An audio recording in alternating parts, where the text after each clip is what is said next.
Welcome to All About Billings. We are a show dedicated to discovering the people who make Billings a great place to live and work. We will interview local business people, entrepreneurs, artists, entertainers, and community leaders, and learn from their successes, failures, and their connection to Billings. I'm your host, Nancy Brook, broker and owner with Billings Best Real Estate. Our guest today is Leif Welhaven. I'm going to call him Mr. Motivation. I like it. Thank you very much. If you've lived in Billings a while, you probably have met Leif. A Billings native, Leif is a mover and a shaker. He owns LW Consulting, where he and his team specialize in marketing, media, and motivation. He also hosts a live radio talk show on 98.5 The Wolf, Kicking It with Leif, which airs weekdays from 7 to 9 a.m. Well, welcome, Leif. Thanks for having me. It's a pleasure to have you here. Yes, it's exciting to be here. Thank you for the opportunity. Well, it's wonderful to get to know you in a forum like this. Of course, I've known you for a lot of years. Yeah, absolutely. And one thing that I think everyone would be interested in is you're a Billings native. I am. People ask me that all the time. They're like, how long have you really lived here? Like my entire life. And they're like, how long is that? I'm like, since the 60s. They're like, wow, that is a while. So yes, I've been here since the beginning. For me, well, and tell me, what was it like growing up in Billings? You know, Billings has changed a lot through the decades. It has changed a lot. No, it's been a great place to live, work, play. To your point, it's been a great place to grow up. You know, my family is still here, my kids are here, my parents are still here and living and doing well. And so I would say some of the biggest changes that I've seen, obviously, is just the rapid growth. Right. You know, I remember when 24th Street really kind of seemed almost like the far West End, and like Shiloh was like the edge of town, like it was farmland, and now I think like Shiloh is actually more like 24th used to be. So it's the rapid growth everywhere is very exciting to me. You know, it is exciting, and of course, it has brought a lot of changes, like to the West End you're mentioning, or like Skyview. I remember when Skyview wasn't even a thing. Yeah. And now we have houses that are expanding all around.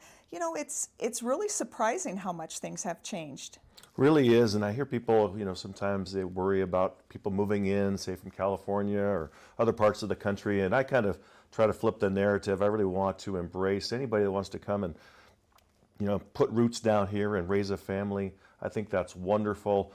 People coming in from out of state, that could be the next mayor of our town, that could be the next big employer in Billings, that could be my daughter's next husband. So I really try to look at things a little bit differently than I think a lot of local Billings folks do, and so I welcome the growth. Obviously there's challenges with it, but it's exciting at the same time. It is exciting, and you know, one of the things that I like to think about is back in the old days, remember when Rimrock Mall first opened? You remember when, you know, West Park Plaza was a totally different it's situation. Called the Promenade now. Exactly, exactly. So we've seen so many changes. What are the things that you like the most about the changes that have come to Billings through the years? You know, I really like the culture that we've created. I enjoy the breweries, the brewery scene. I love the live music scene. I love the energy, the arts, the people. We have a very diverse group of people here in town. Obviously, the medical corridor has grown like crazy. Businesses are moving in here. So really, so many things that are exciting about Billings. And of course, I love the rims, and I love the river, and I love everything in between. So it's a great place to live. Lots of outdoor activities as well. Oh my gosh, so much to do. In fact, I've been working with some groups that are coming into Billings to do some touring, and it's exciting to be able to tell them about different things that have popped up and where they can go and experience the people, the culture, the energy, the flow, all that. And so I'm always very proud to talk about Billings, that's for sure. Well, and you know what? Sometimes Billings gets a little bit of a bad name compared to other Montana cities. I mean, we've heard this disparaging comments, oh, Billings, it's not as pretty as Bozeman or Missoula. Sure. You know, what do you say to people who think that Billings maybe isn't quite as grand as some of these other cities? Yeah, it's definitely different. I mean, we don't have the mountains right close like you might have like in the Flathead Valley. We don't have the lakes aren't super close, but they're still very accessible, and there's so much to do, so many things to see. But I think what really separates Billings, for me anyway, is because people ask me all the time, Leif, you know, if you could live anywhere, why wouldn't you live someplace maybe warmer, a more temperate climate? Why have you chose to stay in Billings all your life? And I always say, it's really the people. The people are amazing, and so the people keep me here, and so I love that part. Well, and you have been here your whole life. And I'm sure through the years you've had jobs. I know you've had your consulting business, in which we're going to talk a little bit about, since 2016, you told me. So what brought you to start your own business? You know, it's a great question. When I think about that, I didn't grow up in an entrepreneurial household. My mother was a retired school teacher. My father's a retired truck driver. So, you know, very middle class, blue collar upbringing, so to speak. And so I wasn't around entrepreneurs a lot. And so I didn't really know, like, how do I start a business? What does that entail? What are the pitfalls? What are the failures? What are the highlights? And so I really had to get around other people that were entrepreneurs and really start to learn and kind of figure out what that could look like. And so when I started my business, it took off. It was great. It was exciting. And so people would say, well, how is your business going, Leif? I'd say, I wish I would have started it 10 years earlier, but I just didn't have, I don't think I had the training, the expertise, the knowledge. Plus, when you work for a big company, which I did for a long time, there's a lot of comfort in that. Sure. And so comfort zone. And so stepping out of that was fearful and scary, but I sure am glad I did.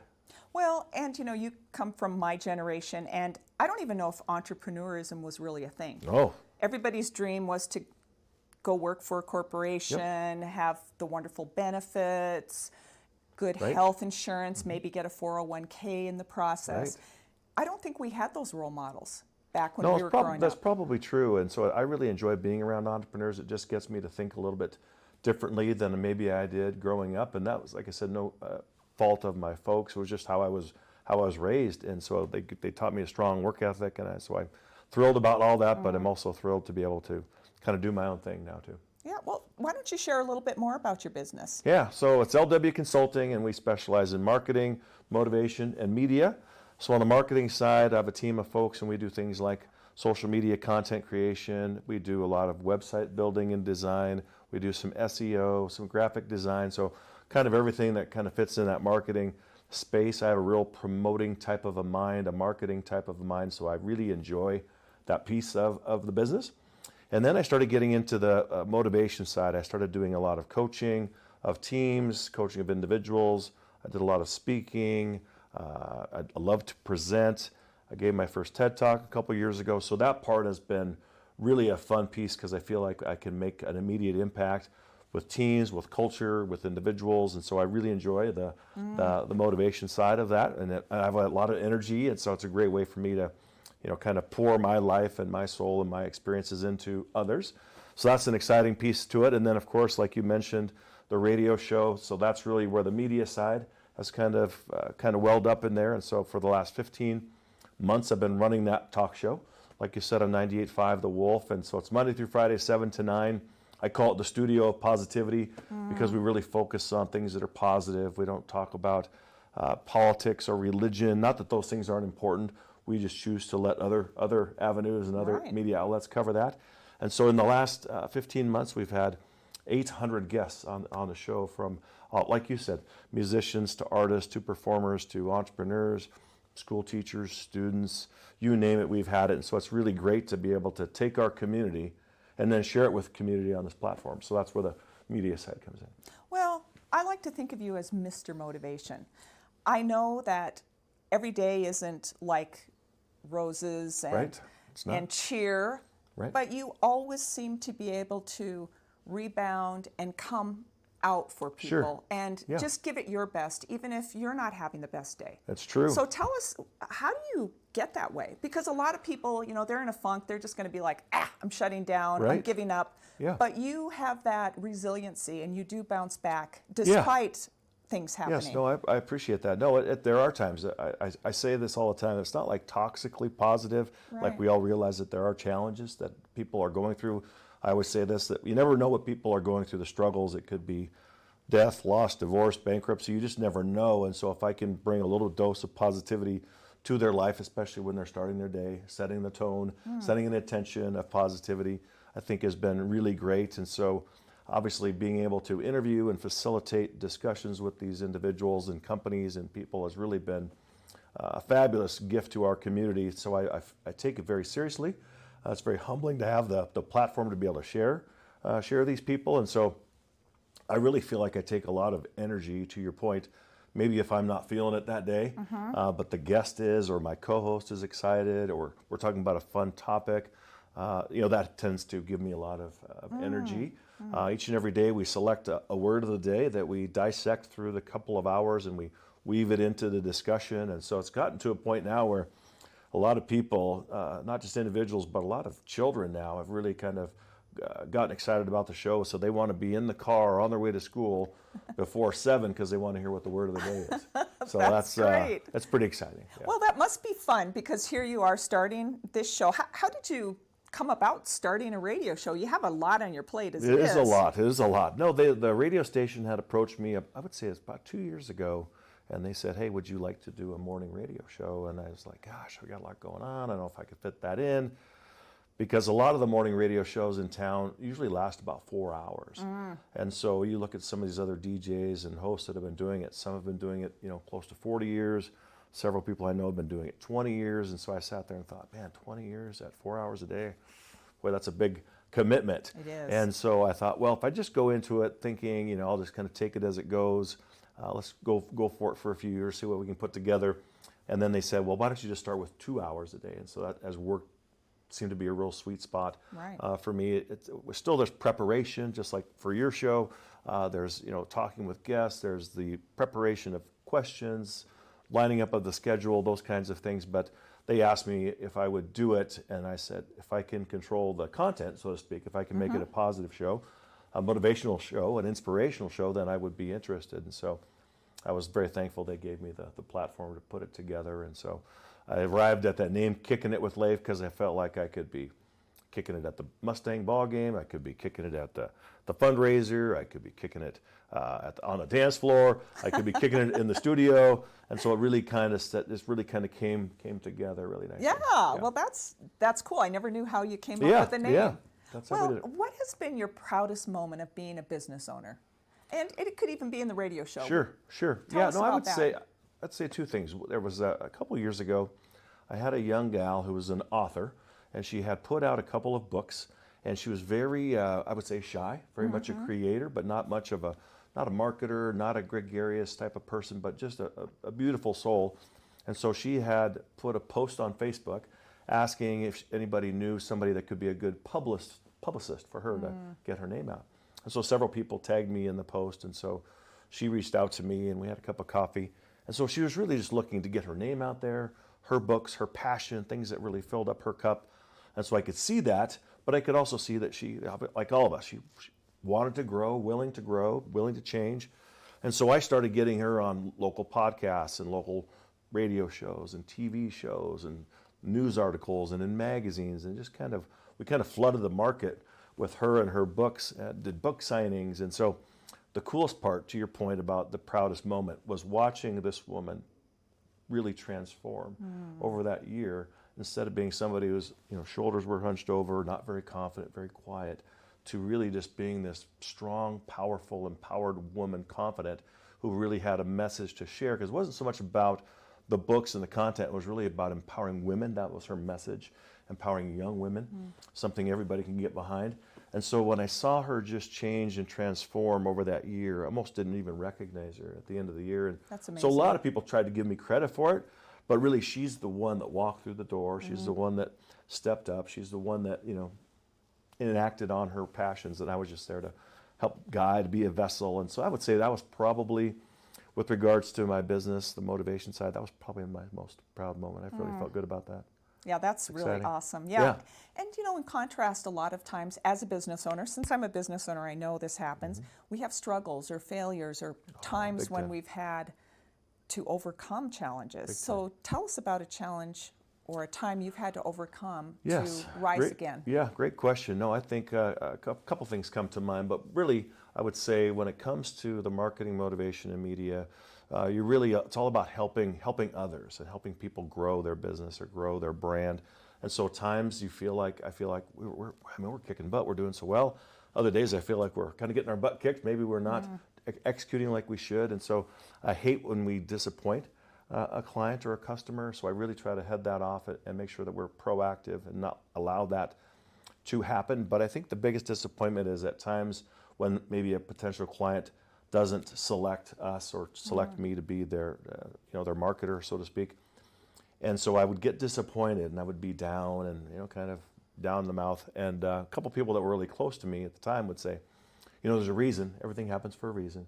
Maybe they're just not the best fit for you right now. And so just be willing to accept that.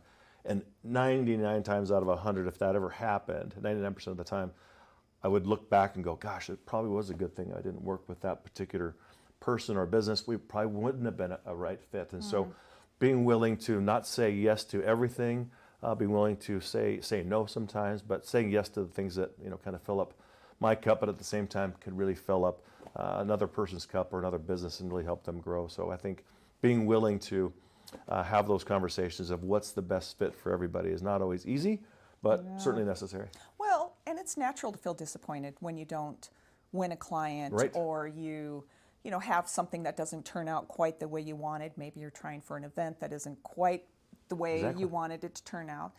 But it's really interesting to hear how you just rebounded. You kind of reframed it sounds like. Yes, and I think that was because other people in my life, kind of, they have another outside, not an outside opinion, but just another set of eyes and ears that can look at something and go, well, have you thought about it this way? Have you reframed it, the discussion this way? And you're like, oh, you're right. You're really right. So I bet it's been really great to see that. And as I've grown through that, now and if we don't, like you said, win a client or we don't get a contract, I don't lose my mind about it. I just go, well, there's always the next one. Yeah, you can't sit in bed and cry for 3 days. No. But no, I think so. There's been plenty of failures along the way, but we really do try to fail forward. So at least we're moving forward. Yeah. Well, you know what? That's a really great perspective. And the other thing that amazed me about you is not only are you having a business, doing this radio show, you also are really involved in community activities. You're really involved in the Exchange Club. I am, It's one of the big things you do. Tell us about that. Yeah, the Exchange Club has been a part of my life since 1999. I got involved probably selfishly, like a lot of people. I was invited to a breakfast meeting, and the gentleman that invited me said, well, we work with community groups and we give back to the community, but it's really a great way to meet some new people, expand your sphere of influence. And of course, I was a younger man at that time. And so I thought, well, that sounds good. And so I went to the breakfast, and I don't remember anything about the breakfast. I don't really remember anything really about that networking. What I saw was like-minded individuals of men and women who cared about kids, community, veterans, and the prevention of child abuse. And so that was what my takeaway was. And so I didn't get too hung up on all the other things. And so I got involved, and I probably wasn't the best member in the beginning because my kids were really little. But they allowed me to grow. They met me where I was at and allowed me to kind of develop my leadership skills and what I wanted to do within the club. And then I remember it must have been 2004, so I'd only been in the club a few years, and it was time for elections, and so they were looking for somebody to be the next, what they call president-elect of the club, like the vice president. And there was a dentist in town who I really looked up to. I just thought he was just an icon, in my opinion, a pillar in the community. And he said, Leif, I think you would be great because I see something in you that you may not even see inside yourself. And he goes, I think you should run for this. And the fact that he empowered me by saying that, I was just like, really, you think so? And so I was like, sure. And so I ran, and of course I won. And so I've held almost every office there is possible within Exchange. And so it's been great to be able to have an influence and help leading our community, helping educate people as to what opportunities to volunteer there are here in the community. And so it's been a great ride, one that I will never forget for sure. You know what, and just when you're talking about how this dentist believed in you, and so you were able to believe in yourself, reminds me of your writer client who didn't believe in herself, and you believed in her, and so she was able to accomplish. So it's amazing how that one lesson Big time applies to everything. Yeah. Really, really does. And so it's I would say that's been an exciting piece of my life. Something I'm very thankful for. Well, you're also involved in Relay for Life. I am. Yeah, this year I'm the co-chair for Relay for Life, Benefit for American Cancer Society. It's been a huge event here in Billings for a number of years, and so they asked me if I would help market it, help promote it, help brand it. We're kind of moving the event this year from July to September. Okay. And instead of being at the West High Track, it's now going to be at the Metro, more of a festival style. But everybody's been affected by cancer in one way, shape, or form. And so several years ago, my mother was diagnosed with breast cancer. And so she had a mastectomy and went through the chemo and the radiation and the whole thing. And so I remember watching her go through that, and she had such a positive outlook and really found a community of people that were also affected by cancer, so they could come together, support each other, rally together, relay together, raise some money, raise awareness. And so I've always really admired her for that. So when they asked me if I would be interested, I said, heck yeah, I would be honored to do it. So why do you think it's important to give back to Billings, to your community? Well, I think Billings has given me so much. I look at how much it's given to my family, my parents. It still gives back to my parents continually. And I've seen what it's done for my children and how they've grown and how successful they are. A lot of that has been a byproduct of being in the Billings community and being around the Billings people. And so I feel like it's given so much to me, so at the very least, a responsibility that I welcome to be able to give back and do what I can for the next generation and for Billings to continue to grow and be a thriving city that it is. Yeah. So what makes you stay in Billings? Yeah, I get that question a lot, and I think it probably does go back a little bit to just watching it grow and watching it change, and I've just become part of the fabric of it. I think certainly a lot of people, like you said, think Mr. Billings or Mr. Motivation or whatever. It's just because I've allowed Billings to get inside me, and so I just let it come out, and so it's been a great ride. And so the great thing, probably like you, is I do have the luxury, especially with the media side and the motivation side, being able to travel. So I get to go to lots of wonderful places, but it's always good to go, but it's always good to come home. And so I think that in today's world with technology and the ability to travel, you really can enjoy the best of all worlds, but this will always be home base for me. Yeah, I totally understand. It's wonderful to visit other places, and it's so amazing to come home to Billings. Yes, yes. I've been to some amazing places, but Billings, it's always great to be home. Yeah. So what do you love most about Billings? Boy, that's a great question. I would say the things that, you can find me kind of like you with your show. I've been able to meet so many amazing people over this last 15 months that I didn't really know before. It's really been able to give me the opportunity to connect and meet other people, other groups, other companies, because my kids are now grown. And so now to be around younger students, younger people has really been a kind of a refreshing piece to me. This week we're going to have a lot of seniors on our show, so I love our beloved seniors, so that gives me an opportunity to give back to them. And so I would say, from cradle to grave and everywhere in between, be able to connect with these people is really probably my favorite thing. And so really trying to find ways to amplify, magnify, build these people up, motivate, inspire all of us just to become the best version of ourselves is really probably what keeps me here, and probably my favorite part about Billings. I think it would be hard for me to do that in another market where I wasn't as connected or as ingrained in the fabric of the community. So this is it for me. So what advice would you give to entrepreneurs, small business people who want to make their mark on Billings, to be a part of the community like you are? Yeah, I think that's a great question. I always encourage people to find something that really feeds their soul, feeds their passion, fills their cup. Because if it doesn't fill them up, then why do it? If it's not fun, then why do it? And so one of the great things about being so connected to Billings, because people will come up and ask me, hey, these are the things I like to do. Where do you think I would best fit? And so I can give them different organizations that they could volunteer for. I could give them different people that they should meet, different events that they should attend, different fundraising activities that they could go to, all different kinds of things. And so I feel a lot of times I'm a connector of people, and so connecting those dots has really been, I would say, very rewarding to see that and see people grow, see people change, and of course when that happens the community changes and grows too. So it's kind of a win-win-win all the way across.